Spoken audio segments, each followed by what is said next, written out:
Hello everyone, welcome to Diplomatic Briefing. Reuters reported that U.S. Treasury Secretary Benson is planning to meet with senior Chinese officials in Madrid, Spain next week to continue discussions on issues related to trade, the economy, and national security.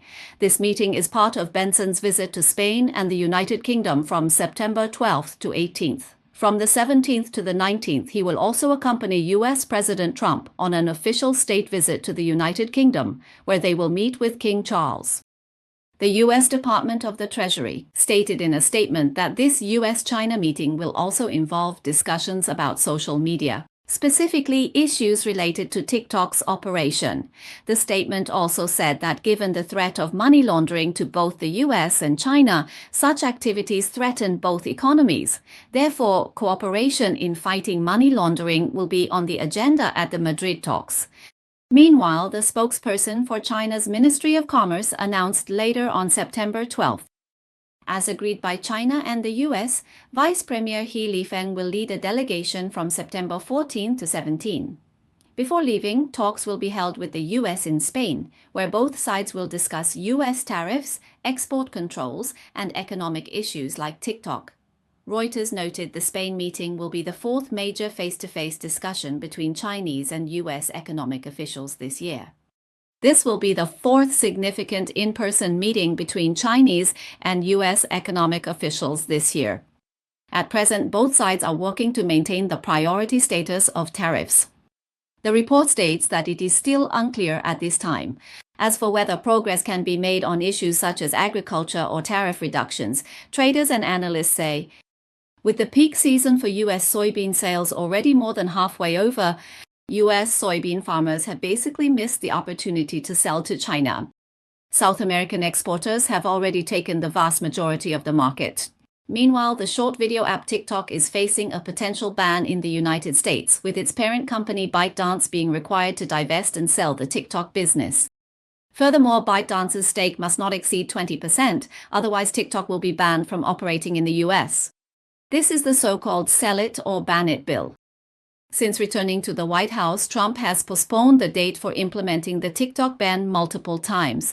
The most recent deadline is set for September 17th. On August 19th local time, the White House even launched an official TikTok account. According to Besant, during the U.S.-China trade meeting in Stockholm in July, the topic of TikTok was not brought up in the discussions. Before this round of negotiations, U.S. Secretary of Commerce Raimondo gave an interview in July, where she once again issued a threat to stop TikTok's operations in the United States. She also declared that the U.S. must have control over the supporting infrastructure. Regarding the issue of TikTok's operations, the Chinese side has repeatedly stated its principles. China will handle related issues in accordance with its own laws and regulations. The U.S. should provide an open, just, fair, and non-discriminatory business environment for Chinese companies operating in the United States. In July, after the China-U.S. economic and trade talks in Stockholm, both sides issued a joint statement.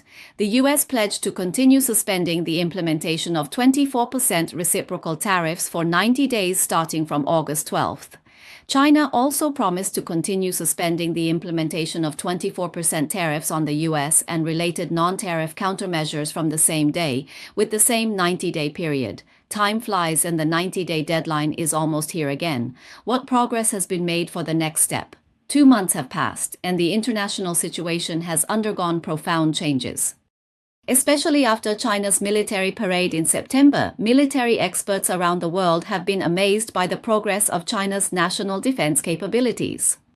Meanwhile, the United States has managed to settle things within these 2 months.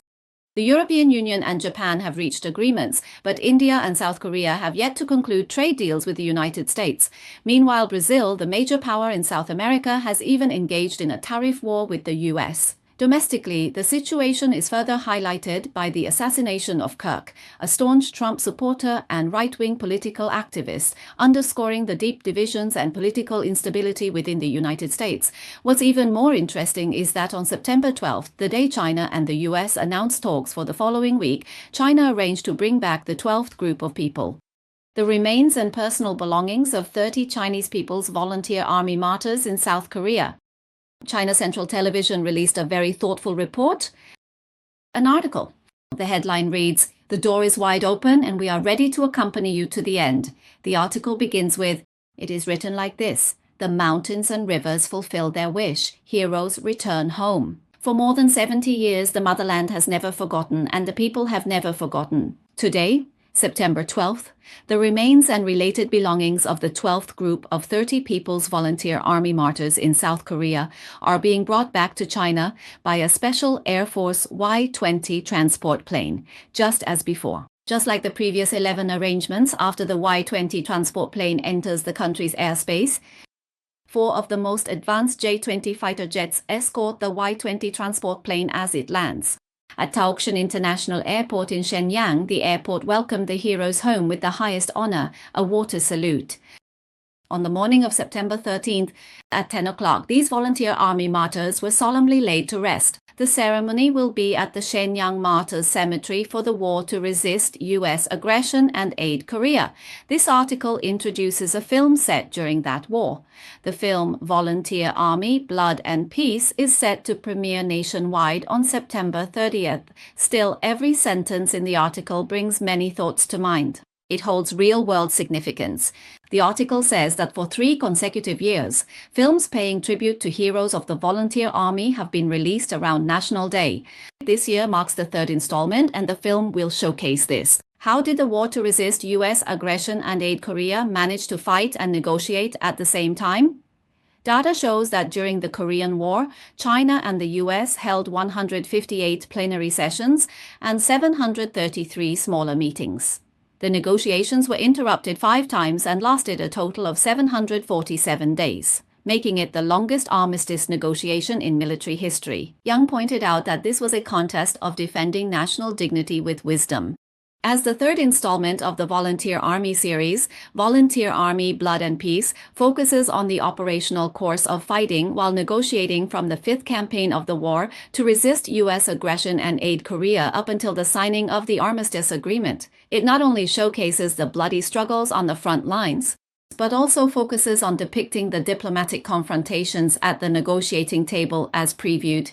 In the film, the American side at the negotiating table is portrayed as arrogant and conceited. They attempt to distort the truth by presenting 60,000 pages of erroneous documents. They even resorted to several rounds of shelling and pressure, using rogue tactics to sabotage the negotiations.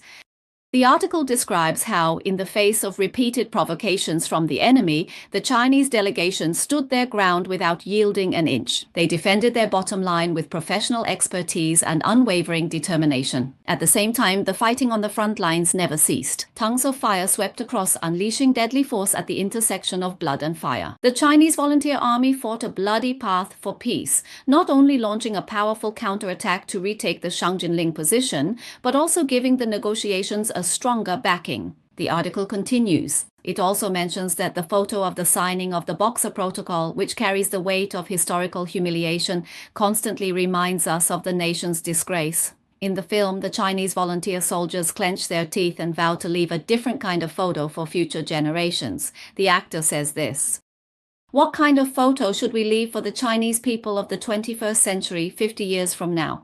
The article says that more than 70 years later, the creed of our predecessors when facing powerful enemies was, "Open the gates wide and fight to the end, ready to accompany the enemy to the very last." Today, this remains the unwavering belief of the Chinese people who love peace. The article concludes by pointing out, September 3rd marks the commemoration of the Chinese people's war of resistance against Japanese aggression and the World Anti-Fascist War. The grand ceremony for the 80th anniversary of victory in the war was held at Tiananmen Square in Beijing. The war of resistance against Japan, the war of liberation, and the war to resist U.S. aggression and aid Korea. From battlefield to parade ground, our forebears braved artillery fire and waded through blood to forge this prosperous era. On their path, they swore to defend dignity and fought for peace. The most admirable people have already given the best answer with their blood and lives. That answer. And the peace and prosperity we enjoy today is the best echo of their sacrifice. Every single moment is the best photograph they have left behind for us.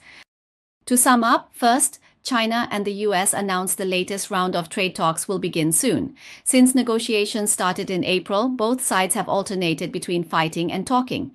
During the truce, the US has continued to use dirty tricks, and China has responded with countermeasures. Second, an article from CCTV News says this.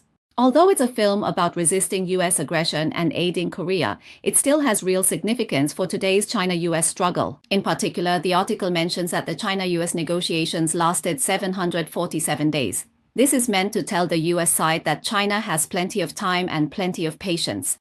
Third, the article notes that during armistice talks, the US often provoked the Chinese side, but Chinese representatives never yielded, defending their position with professionalism and determination. This is also to tell the US side that even under such difficult conditions back then, China was just as resolute. The soldiers of March '93 have already clearly demonstrated